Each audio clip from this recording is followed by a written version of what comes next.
कभी हंसाए दिले रे, जिंदगी में कभी रुलाए दिले रे।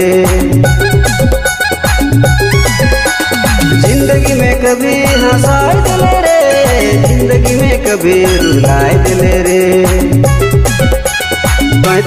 तोय तो मनसा जोड़ी रे, प्यार करी सबके भुलाए दिले रे। तोय तो मनसा जोड़ी रे, प्यार करी सबके भुलाए दिले रे।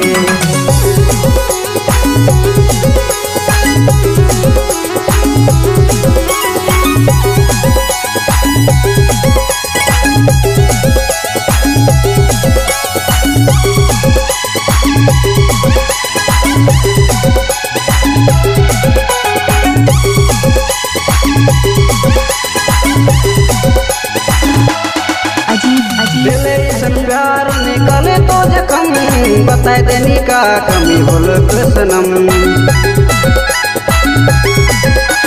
जियो तो अब तोर बिना घुट घुट के, जिंदगी मोर होए गेल गम ही गम रे। तोय तो बेवफा जोड़ी रे, प्यार करी सबके भुलाए दिले रे। तोय तो मनसा जोड़ी रे, प्यार करी सबके भुलाए दिले रे।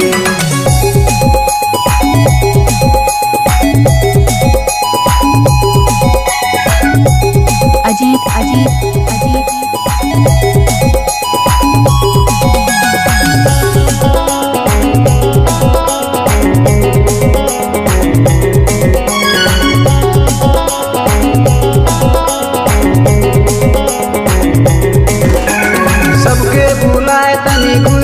सनम रे, आई भी अभी पहला प्यार जना मुझा नाम रे। नहीं नहीं कहलो तो दिल तो सहारा रे, इसन मौका कभी नहीं मिली तो दोबारा रे। तोय तो बेवफा जोड़ी रे, करी सबके भुलाए रे। तोय तो मनसा जोड़ी रे, प्यार करी सबके भुलाए दिले रे। जिंदगी में कभी हंसाए दिले रे, जिंदगी में कभी रुलाए दिले रे। जिंदगी में कभी हंसाए दिले रे, जिंदगी में कभी रुलाए दिले रे।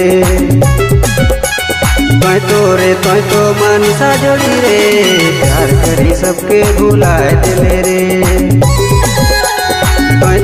तोय तो मनसा जोड़ी रे, प्यार करी सबके भुलाए दिले रे। तोय तो मनसा जोड़ी रे, प्यार करी सबके भुलाए दिले रे। तोय तो मनसा जोड़ी रे, प्यार करी सबके भुलाए दिले रे।